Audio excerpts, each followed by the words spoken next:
Hello viewers, welcome back. So round two choice filling ஆரம்பிச்சிருச்சு.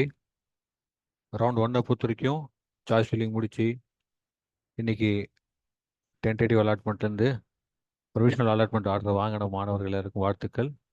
So round two approach பண்ண students எப்படி approach பண்ணுறது, round டூவை பொறுத்த வரைக்கும் என்ன பண்ணணும், நிறைய சீட்டில் நம்ம சேஞ்சஸ் ஆகிருக்கு, என்ன பண்ணணும் அப்படிங்கிற ஒரு குழப்பம் நிறைய இருக்குது.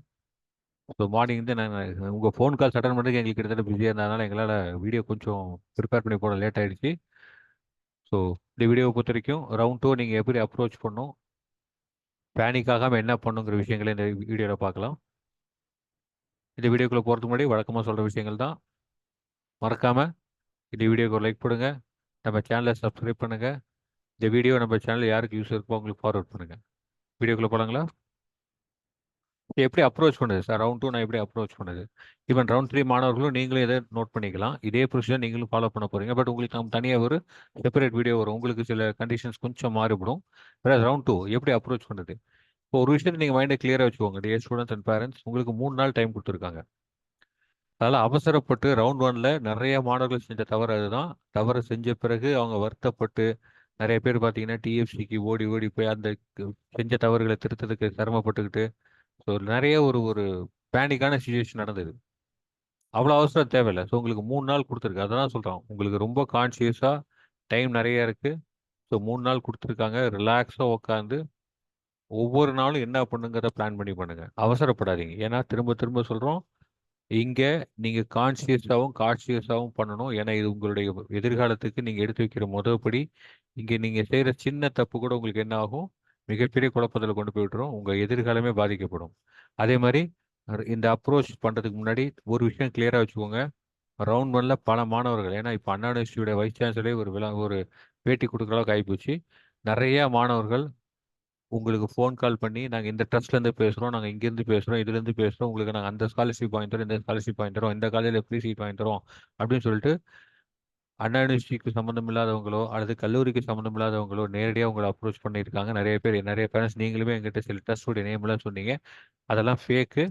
அவங்க எல்லாமே கன்சல்டன்ட். அவசரப்படாதீங்க. அதே மாதிரி ஏதாவது சில காலேஜ் உங்களை அப்ரோச் பண்ணி நாங்கள் உங்களுக்கு ஃப்ரீ சீட் தரோம் அப்படின்னா நீங்கள் அது முதல்ல அந்த காலேஜோட தரத்தை செக் பண்ணுங்கள். உங்கள் கட் ஆஃப் மார்க்கு அந்த காலேஜ் வருமா, இல்லை அந்த காலேஜ் வந்து உங்கள் கட் ஆஃப் மார்க்கோட கீழே இருக்கா, எங்கே இருக்குன்னு கிராஸ் செக் பண்ணிட்டு நீங்கள் முடிவு எடுங்க. அவசரப்படாதீங்க. ஸோ நிதானமாக, பொறுமையாக, கவனமாக பண்ணுங்க. இது ரொம்ப முக்கியம். ஸோ டே ஒன்னை பொறுத்த வரைக்கும் நீங்கள் என்ன பண்ணணும் அப்படின்னு பார்த்தீங்கன்னா, சீட் மேட்ரிக்ஸ் வந்திருக்கு. இப்போ டவுன்லோட் பண்ணி பாருங்கள். உங்களுக்கு அண்ணா யூனிவர்சிட்டி வெப்சைட், டிஎன்இ வெப்சைட்டில் போனீங்கன்னா உங்களுக்கு ஃபஸ்ட்டே பார்த்தீங்கன்னா சீட் மேட்ரிக்ஸ் போட்டிருக்காங்க. டவுன்லோட் பண்ணுங்கள். சப்போஸ் உங்களுக்கு அது என்னன்னு கிளியராக தெரியலன்னா நீங்கள் டிஸ்கிரிப்ஷன் பாக்ஸில் சீட் மேட்ரிக்ஸ் நாங்கள் டவுன்லோட் பண்ணி கொடுக்குறோம். அதை பார்த்துக்கோங்க. இந்த சீட் மேட்ரிக்ஸை பார்த்தீங்கன்னா நீங்கள் ஒரு லிஸ்ட் ஆஃப் காலேஜஸ் வச்சுருப்பீங்க. ஏற்கனவே நீங்கள் பல எக்ஸசைஸ் பண்ணியிருக்கீங்க. ஏன்னா ரவுண்ட் ஒன்னா ரவுண்ட் டூ உங்களுக்கு நிறைய டைம் நிறைய இருந்ததுனால நம்ம சொன்ன மாதிரி நீங்கள் நிறைய எக்ஸசைஸ் பண்ணியிருப்பீங்க. ஒரு 20 காலேஜோ 30 காலேஜோ 40 காலேஜோ லிஸ்ட் எடுத்திருப்பீங்க. ஓகேங்களா? அந்த லிஸ்ட்டில் எந்தெந்த காலேஜில் என்னென்ன கோர்ஸ் வேலாங்கிற மாதிரி நீங்கள் ஒரு ரஃபாக ஒரு ஐடியா வச்சுருப்பீங்க இல்லையா? இப்போ அந்த காலேஜஸில் நம்ம எடுத்த நீங்கள் செலக்ட் பண்ணீங்களா, நீங்கள் செலக்ட் பண்ண அந்த காலேஜில் நீங்கள் செலக்ட் பண்ண டிபார்ட்மெண்ட்டில் வேகன்சி பொசிஷன் என்ன இருக்குது அப்படின்னு கொஞ்சம் பாருங்கள். ஓகேவா? அது ரொம்ப முக்கியம். ஏன்னா அது இருந்தால் தான் நீங்கள் ஃபில்அப் பண்ண முடியும். எவ்வளோ வேகன்சி பொசிஷன், உங்களுக்கு ப்ராபபிலிட்டி ஆஃப் செலெக்ஷன் என்ன, எவ்வளோ கிடைக்க வாய்ப்பு இருக்குது. சில இடங்களில் பார்த்தீங்கன்னா ஒரு சில காலேஜில் 0 ஆகிடுச்சு. இப்போ எஸ்எஸ்என் காலேஜ்லாம் எடுத்து பார்த்தீங்கன்னா எல்லா சீட்டுமே ஃபில் ஆகிடுச்சு. எக்ஸாம்பிளுக்கு நான் சொல்ல வரேன். ஓகே, பிஎஸ்சி டெக் எடுத்து பார்த்தீங்கன்னா கோயம்புத்தூர் எல்லா பிரான்ச்சஸில் எல்லா சீட்டுமே ஃபில் ஆகி போச்சு. அதனால் உங்களுக்கு ஒருவேளை நீங்கள் லிஸ்ட்டில் அந்த ஆப்ஷன் வச்சுருந்தீங்கன்னா இப்போ நீங்கள் அந்த கொடுக்கவே முடியாது, ஆப்ஷன்ஸ் கொடுக்கவே முடியாத கண்டிஷன் இப்போ ஆகிப்போச்சு. அதனால் ரீசெக் பண்ணுங்கள். ஓகேவா? நம்ம நீங்கள் எந்தெந்த லிஸ்ட் எடுத்து வச்சிருக்கிறீங்க, எந்தெந்த கல்லூரிகள் எடுத்து வச்சிருக்கிறீங்க, எந்தெந்த பிரான்ச்சஸ் செலக்ட் பண்ணி வச்சிருக்கிறீங்களோ அந்த கல்லூரிகளில் அந்த பிரான்ச்சஸில் சீட் இப்போ என்ன பொசிஷனில் இருக்குங்கிறத பார்த்துக்கோங்க. அது பார்த்தீங்கன்னா உங்களுக்கு சில ஆப்ஷன்ஸை டெலீட் பண்ணிட்டு போயிட்டு இருக்க வேண்டிய வேலை வரும். ஸோ அந்த வேக்கன்சி பொசிஷனை கிளியராக பாருங்கள். பார்த்த பிறகு இப்போ ஒரு சில கல்லூரிகள் நீங்கள் செலக்ட் பண்ண கல்லூரிகளில் சீட்ஸ் முடிஞ்சு போச்சுன்னா நீங்கள் உங்களுடைய ஆர்டரை உங்கள் சாய்ஸஸை ரீஅரேஞ்ச் பண்ண வேண்டியது இருக்கும். ஓகேங்களா? ஸோ ரீஅரேஞ்ச் பண்ணிக்கோங்க. ரீஅரேஞ்ச் பண்ணி பண்ணுறதுங்கிறது ரொம்ப முக்கியம். இப்போ கூட உங்களுக்கு சில நேரத்தில் மாற்றம் ஏற்படலாம். ஸோ இந்த கல்லூரியோட நான் இந்த கல்லூரி மேலே கொண்டு போகலான்னு நினைக்கிறேன், இதை கீழே கொண்டு வரலான்னு நினைக்கிறேன். ஏன்னா இப்போ நிறைய என்னென்னமோ பார்த்தீங்கன்னா அந்த ஸ்கேம், இந்த ஸ்கேம்னு சொல்லிட்டு என்னமோ விளையாடிட்டு இருக்கிறாங்க. ஸோ எதையுமே நம்பாதீங்க. நீங்கள் ஃபோக்கஸ்டாக உங்களுடைய எதிர்காலத்துக்கு தேவையான வேலையை மட்டும் பாருங்கள். அதனால் ரீஅரேஞ்ச் பண்ணுங்கள். உங்களுக்கு ஏதாவது சாய்ஸஸ் மாற்றி இருந்ததுன்னா இந்த காலேஜோட அந்த காலேஜ் பெட்டராக இருக்குன்னு எனக்கு தோணுது சார், நான் கேள்விப்பட்டேன், என் ஃப்ரெண்டு சேர்ந்தாங்க, உங்களுக்கு ஏதோ ஒரு இன்ஃபர்மேஷன் வந்ததுன்னா ரியல் டைம் இன்ஃபர்மேஷன், நம்பத்தகுந்தமான இன்ஃபர்மேஷன் இருந்தால் மட்டும் உங்கள் அந்த அந்த வாய்ப்பை யூஸ் பண்ணுங்க. ஓகேங்களா? அதெல்லாம் ரீஅரேஞ்ச் பண்ணிக்கோங்க, சாய்ஸஸை ரீஅரேஞ்ச் பண்ணுங்க. திரும்ப ஞாபகப்படுத்துகிறோம், சாய்ஸ் ஃபில்லிங் ரெண்டு வகையாக பண்ணலாம். ஒன்று கோர்ஸ் ஸ்பெசிஃபிக்காக பண்ணலாம். அதாவது நான் இந்த கோர்ஸ் தான் படிக்க போகிறேன்னு கோர்ஸை ஃபிக்ஸ் பண்ணிவிட்டு அதுக்கேற்ற மாதிரி காலேஜஸை கொடுத்துட்டு வரலாம். இல்லைனா காலேஜை ஃபிக்ஸ் பண்ணிட்டு ஒரே காலேஜில் பல்வேறு கோர்சஸ் கொடுக்கலாம். ஸோ ரெண்டுமே இதுக்கு டெமோ நிறைய கொடுத்துருக்கோம், ஏற்கனவே வீடியோஸ் நிறைய போட்டிருக்கோம். டைம் நிறைய 2 நாள் இருக்குது. ரிலாக்ஸாக ஏதாவது உங்களுக்கு கிளாரிஃபிகேஷன் இருக்குன்னா பாருங்கள்.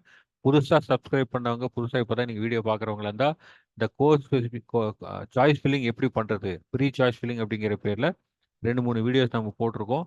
அந்த வீடியோஸை போய் நம்ம சேனலில் பார்த்துட்டு அப்புறமா கூட நீங்கள் பாருங்கள். ஏன்னா இது 2 வகையாக பண்ணலாம். கோர்ஸ் ஸ்பெசிஃபிக்னு ஒரு கான்செப்ட் இருக்குது. கோர்ஸ் ஸ்பெசிஃபிக்னா இப்போ உதாரணத்துக்கு நான் மெக்கானிக்கல் இன்ஜினியரிங் தான் படிக்கணும்னு டிசைட் பண்ணிட்டீங்கன்னா, மெக்கானிக்கல் இன்ஜினியரிங் சப்ஜெக்டை ஃபிக்ஸ் பண்ணிட்டு அந்த சப்ஜெக்ட்டுக்கு ஏற்ற மாதிரி ஒரு 10 15 அல்லது 20 கல்லூரிகளை ஃபஸ்ட்டு செலக்ட் பண்ணிக்கிறது. இது வந்து சாய்ஸ் 1 2 3 20 30 சாய்ஸஸ் கொடுக்குறது. ஓகேங்களா? இது வந்து கோர்ஸ் ஸ்பெசிஃபிக். சப்போஸ் காலேஜ் ஸ்பெசிஃபிக்னா எனக்கு கோர்ஸ் முக்கியம் இல்லை, இந்த காலேஜ் தான் நான் சேர்ந்தா இந்த காலேஜெல்லாம் சேர்வேன்னு ஃபிக்ஸ் பண்ணிட்டீங்கன்னா, காலேஜ் ஸ்பெசிஃபிக் ஒரு காலேஜோட நேம் ஃபிக்ஸ். இப்போ உதாரணத்துக்கு பிஹெச்டி ஐடெக் ஃபிக்ஸ் பண்ணிக்கிறீங்கன்னா, பிஹெச்டி ஐடெக் வச்சுக்கிட்டு அதில் ஃபஸ்ட்டு எந்த பிரான்ச் கிடைச்சாலும் எனக்கு பரவாயில்ல. ஆனால் அதுலேயே நான் ஆப்ஷன்ஸ் கொடுக்குறேன். ஃபஸ்ட்டு இந்த பிரான்ச், செகண்ட் இந்த பிரான்ச், தேர்ட் இந்த பிரான்ச், ஃபோர்த் இந்த பிரான்ச் அப்படி கொடுக்கலாம். அப்போ ஒரே காலேஜில் நீங்கள் ஃபிக்ஸ் பண்ணிட்டீங்கன்னா நீங்கள் 5 பிரான்ச் 6 பிரான்ச் கூட கொடுக்கலாம். ஓகேங்களா? ஆனால் செகண்ட் ரவுண்டை பொறுத்த வரைக்கும் காலேஜ் ஸ்பெசிஃபிக் போகிறதுக்கு உங்களுக்கு ப்ராபபிலிட்டி கொஞ்சம் ரொம்ப கம்மியாக இருக்கும். ஏன்னா சில நல்ல கல்லூரிகளில் எல்லா இப்போ நான் ஏற்கனவே சொன்ன எக்ஸாம்பிள் தான் சிவசுப்ரமணியன் நானாராக இருக்கும், இல்லை வந்து பிஹெச்டி டெக் ஆகட்டும், எல்லாம் பார்த்தீங்கன்னா எல்லா கோர்சஸுமே எல்லா சீட்ஸுமே ஃபில்லப் ஆயிடுச்சு. அப்போ உங்களுக்கு காலேஜ் ஸ்பெசிஃபிக்காக போகிறது உண்டான வாய்ப்புகள் இப்போ ரொம்ப குறைவு. இருந்தாலும் சில இடங்களில் இருக்குது. ஸோ பாருங்கள். ஸோ நீங்கள் மிக்ஸ் பண்ணி கூட கொடுக்கலாம். ஸோ யோசிங்க, கோர்ஸ் ஸ்பெசிஃபிக் எப்படி பண்ணுறது, காலேஜ் ஸ்பெசிஃபிக் எப்படி பண்ணுறதுன்னு பார்த்துட்டு அதுக்கேற்ற மாதிரி சாய்ஸஸ் கொடுங்க. திரும்ப திரும்ப திரும்ப திரும்ப சொல்கிறோம், நிறைய சாய்ஸஸ் கொடுங்க, சாய்ஸஸ் நிறைய கொடுங்க. ஓகேங்களா? சாய்ஸஸ் இன்னைக்கு டே 1 முடிஞ்சது, 10ஆம் தேதி. நாளைக்கு 11ஆம் தேதி என்ன செய்ய போறீங்கன்னா, இந்த சாய்ஸ் ஃபில்லிங் நீங்கள் ரீஅரேஞ்ச் பண்ண சாய்ஸ் ஃபில்லிங் மெதுவாக சாய்ஸ் ஃபில்லிங் பண்ணுங்க. உட்காந்து ரிலாக்ஸாக ஃபேமிலியில் எல்லாரும் சேர்ந்து உட்காந்து டிஸ்கஸ் பண்ணி கரெக்டாக பண்ணுறோமாங்கிறத பார்த்து வேறு யார்ட்டையும் கொடுக்காதீங்க. நீங்கள் இண்டிவிஜுவலாக உட்காந்து பண்ணுங்க. ஒருவேளை ப்ரௌசிங் சென்டர் போகிறதா இருந்தால் சிஸ்டம் ஓப்பன் பண்ண சொல்லிட்டு நீங்கள் உட்காந்து, நீங்கள் உங்கள் பேரண்ட்ஸ் உட்காந்து நிதானமாக கான்சியஸாக பண்ணுங்க. ஓகேங்களா? ஸோ சாய்ஸ் ஃபில்லிங் பண்ணுங்க. பண்ண பிறகு நீங்கள் லாக் பண்ணுறதுக்கு முன்னாடி டவுன்லோட் பண்ணி பார்க்கலாம், உங்கள் சாய்ஸஸ் என்னன்னு பார்க்கலாம். ஸோ சாய்ஸஸ் டவுன்லோட் பண்ணி ஒரு தடவை பாருங்க. நீங்கள் டவுன்லோட் பண்ணாமல் அப்படியே நீங்கள் பார்த்தாலும் சரி, சாய்ஸ் ஃபில்லிங் என்ன இருக்குங்கிறது ஒரு ஒரு ஒரு ஐடியா நம்ம கரெக்டாக கொடுத்துருக்கோமாங்கிறது ரீசெக் பண்ணுறதுக்காக ஒரு பிரிண்ட் அவுட் எடுத்து செக் பண்ணிக்கோங்க. ஓகேங்களா? செக் பண்ணி பார்த்த பிறகு லாக் பண்ணலாம். ஏன்னா சேவ் ஆகிருக்கும். லாக் நீங்கள் பண்ணனாலும் பண்ணாட்டினாலும் அது ஆட்டோமேட்டிக்காக சேவ் ஆகி தான் இருக்கும். ஆட்டோ சேவ் தான் அது. அதில் 3ஆவது நாள் தான் நம்ம லாக் பண்ண போகிறோம். அதனால் அவசரப்படாமல் நிதானமாக இதை பாருங்கள். ஸோ டே 3 நீங்கள் எல்லாம் முடிச்சிட்டீங்க. நான் பிடிஎஃப் எடுத்து செக் பண்ணி பார்த்துட்டேன் சார், எல்லாமே பர்ஃபெக்டாக இருக்குது, எனக்கு இதில் இனிமேல் எந்த விதமான மாற்றமும் இல்லை, எந்த குழப்பமும் இல்லை, நீங்கள் ரொம்ப தெளிவாக இருந்தீங்கன்னா 3ஆவது நாள் எப்போனாலும் லாக் பண்ணுங்க. 5 மணிக்குள்ளே லாக் பண்ணும். உங்களுக்கு கான்ஃபிடன்ஸ் 100% நீங்கள் கான்ஃபிடென்ட், நீங்கள் உங்கள் பேரண்ட்ஸ் எல்லாருமே 100% கான்ஃபிடென்ட்டாக இருந்தீங்கன்னா காலைல 10 மணிக்கோ இல்லை 11 மணிக்கோ உங்களுக்கு நல்ல நேரம் எதுவும் தோணுதோ, இல்லை நீங்கள் சாமியை கும்பிட்டுட்டு நீங்கள் அழகாக கடவுள்கிட்ட ஒரு ஒரு விண்ணப்பத்தை வச்சுட்டு எனக்கு நல்ல கல்லூரி கொடுங்கன்னு சொல்லிட்டு, ஏன்னா எங்கள் எதிர்காலத்துக்காக பேரண்ட்ஸ் நீங்கள் எல்லாருமே சேர்ந்து உங்களுடைய விருப்பமான கடவுள்கிட்ட ஒரு விண்ணப்பத்தை வச்சு, ஒரு வேண்டுதலை வச்சுட்டு கடவுள்கிட்ட ஒரு பிரார்த்தனை பண்ணிட்டு லாக் பண்ணிடுங்க. லாக் பண்ணும்போது மறந்துடாதீங்க, உங்கள் மொபைல் நம்பர் கையில் இருக்கும். எந்த மொபைல் நம்பர் நீங்கள் கொடுத்தீங்களோ இதில் ரிஜிஸ்ட்ரேஷன் அந்த மொபைல் நம்பர் கையில் இருக்குன்னா ஓடிபி வரும். ஓடிபி 3 தடவை தான் வரும். அதனால் நிதானமாக கொடுங்க, வெயிட் பண்ணுங்கள். சம்டைம்ஸ் டிராஃபிக் கன்ஜெஷனால உங்களுக்கு ஓடிபி வர கொஞ்சம் முன்ன பின்ன ஆகலாம். வெயிட் பண்ணி ஓடிபி வந்தாலும் லாக் பண்ணிவிட்டு கம்ப்ளீட் பண்ண பிறகு அந்த சாய்ஸஸ் ஆப்ஷனை ரீசெக் பண்ணி ஒரு பிரிண்ட் அவுட் எடுத்து கையில் வச்சுக்கோங்க. இதுதான் நீங்கள் செய்ய வேண்டிய விஷயங்கள். ஓகேங்களா? ஸோ இதில் எந்த விதமான குழப்பமும் இருக்காது. சப்போஸ் உங்களுக்கு இதில் டைரக்ஷன்ஸ் ஏதாவது வேணும், இல்லை கைடன்ஸ் வேணும், சப்போர்ட் வேணும், இல்லைனா எனி டைம் கால் பண்ணுங்கள். ஏற்கனவே நீங்கள் பேரண்ட்ஸ் நிறைய பேர் கால் பண்ணி பேசிடுங்க, ரொம்ப சந்தோஷம். இந்த அளவுக்கு நீங்கள் வந்து நாங்கள் புதுசாக இந்த சேனல் ஆரம்பிச்சதுனால எங்களை நம்பி எங்களுடைய வீடியோஸை பார்த்து நீங்கள் வந்து எங்கிட்ட அப்ரோச் பண்ணி நிறைய பேர் நீங்கள் தொடர்ந்து, அது ஒரு சில பேரண்ட்ஸ்லாம் பார்த்தீங்கன்னா தொடர்ந்து எங்களுக்கு வந்து நிறைய ஃபோன் கால்ஸ் பண்ணி நிறைய உங்களோட கிளாரிஃபிகேஷன் கேட்டுருக்கிறீங்க. உங்கள் எல்லாருக்கும் எங்கள் சேனல் சார்பாக எங்களுடைய நன்றியை தெரிவித்துக் கொள்கிறோம். மற்ற புதுசாக பார்க்குற வியூவர்ஸ் யாராக இருந்தாலும் உங்களுக்கு கிளாரிஃபிகேஷன் எனி டைம் வேணால் கூட நீங்கள் அப்ரோச் பண்ணுங்கள். We are ready to support you, help you, guide you. So take care. நல்லபடியாக பண்ணுங்கள். சாம்பிள் பாருங்கள், இப்போ போட்டிருக்கோம் பாருங்கள். ஒரு சில இப்போ உதாரணத்துக்கு ஆர்எம்டின்னு பார்த்தீங்கன்னா, இது சாம்பிள் நான் போட்டிருக்கேன் சார், சாம்பிள் போட்டிருக்கேன். அதனால் ஆர்எம்டியில் பார்த்தீங்கன்னா இப்போ கரண்ட் பொசிஷன் என்ன இதாக இருக்குது. ஏற்கனவே பார்த்தீங்கன்னா ஏஐடிஎஸ்ல பார்த்தீங்கன்னா ஓசி பிசி எல்லாத்துலேயுமே சீட் அவைலபிளாக இருக்குது. ஓகேங்களா? அதே மாதிரி கம்ப்யூட்டர் சயின்ஸ் பிஸ்னஸ் சிஸ்டமில் சீட் அவைலபிளாக இருக்குது. வேறு கம்ப்யூட்டர் சயின்ஸ் இன்ஜினியரிங்கில் பார்த்தீங்கன்னா ஓசி முடிஞ்சது பிசியில் சீட் அவைலபிளாக இருக்குது. ஓகேவா? இசிஐ பொறுத்த வரைக்கும் ஓசி அண்ட் பிசி ரெண்டுலேயுமே சீட் அவைலபிளாக இருக்குது. ஐடியில் பாருங்கள் ஓசி பிசி சீட் அவைலபிளாக இருக்குது. அதே மாதிரி ஆர்எம்கேல பாருங்கள் சில சாம்பிள் போட்டிருக்கு உங்களுக்கு. ஜஸ்ட் சாம்பிள் தான். இதுதான் இப்போ கரண்ட் பொசிஷன். இந்த மாதிரி நீங்கள் உங்களுடைய செலக்டட் கல்லூரி எது, இப்போ எந்த காலேஜ் நீங்கள் செலக்ட் பண்ணியிருக்கிறீங்களோ அந்த காலேஜுக்கு இந்த மாதிரி அந்த பர்டிகுலர் காலேஜில் மட்டும் எடுத்து பாருங்கள். அதே மாதிரி சப்போஸ் பிரான்ச் வைஸ் பார்க்கணும், அந்த பர்டிகுலர் பிரான்ச் வைஸ் பாருங்கள். இப்போ பிடிஎஃப்ல கொடுத்துருக்கு, உங்களுக்கு பிடிஎஃப்ல பார்க்குறது சங்கடமாக இருக்குன்னா இதை நீங்கள் எக்ஸலாக கூட கன்வெர்ட் பண்ணி வைக்கலாம். ஓகேவா? ஸோ எக்ஸலாக கன்வெர்ட் பண்ணிங்கன்னா இது பார்க்குறது ஈஸி. பாருங்கள், இந்த மாதிரி நீங்கள் பார்க்கலாம் எல்லா பிரான்ச்சஸும் எவ்வளோ சீட் இப்போ கரண்ட் அவைலபிள் இருக்குங்கிறது தான் இந்த சீட் மேட்ரிக்ஸ் அப்படிங்கிறது. சரிங்களா? இது சாம்பிளுக்கு சில கல்லூரிகள் உங்களுக்கு நாங்கள் சாம்பிள் காமிச்சோம். இந்த மாதிரி நீங்கள் இந்த எக்ஸசைஸ் கண்டிப்பாக பண்ணணும். பண்ணீங்கன்னா தான், ஏன்னா இது உங்கள் எதிர்காலம். உங்களை கைட் பண்ணுற நாங்களே இவ்வளோ சிரமப்படும் போது உங்கள் எதிர்காலத்துக்காக 4 வருஷம் ஸ்பெண்ட் பண்ண போகிறீங்க, பணத்தை செலவு பண்ண போகிறீங்க. இதை நம்பி தான் இனிமேல் உங்கள் வாழ்க்கை இருக்கும்போது கண்டிப்பாக you have to spend enough time for this. ரொம்ப கான்சியஸாக பொறுமையாக பண்ணுங்க. ஓகே? ஸோ வழக்கமாக சொல்ல விஷயம் தான் பேரண்ட்ஸ். இந்த ஹோப் இந்த சேனல் உங்களுக்கு யூஸ்ஃபுல்லாக இருக்கும்னு நினைக்கிறேன். இந்த வீடியோ உங்களுக்கு யூஸ்ஃபுல்லாக இருக்கும்னு நினைக்கிறேன். வீடியோ யூஸ்ஃபுல்லாக இருந்தால் வீடியோக்கு லைக் போடுங்க. இந்த சேனலை சப்ஸ்கிரைப் பண்ணுங்கள். சப்ஸ்கிரைப் பண்ணால் புதுசாக பார்க்குற வியூவர்ஸ் யாராக இருந்தாலும் தயவுசெய்து சப்ஸ்கிரைப் பண்ணுங்கள். இந்த வீடியோ சரி, இந்த சேனல் சரி, யாருக்கு யூஸ் இருக்குன்னு நம்புறீங்களோ அவங்களுக்கு ஃபார்வர்ட் பண்ணுங்கள். எல்லாரும் பயனடைங்க.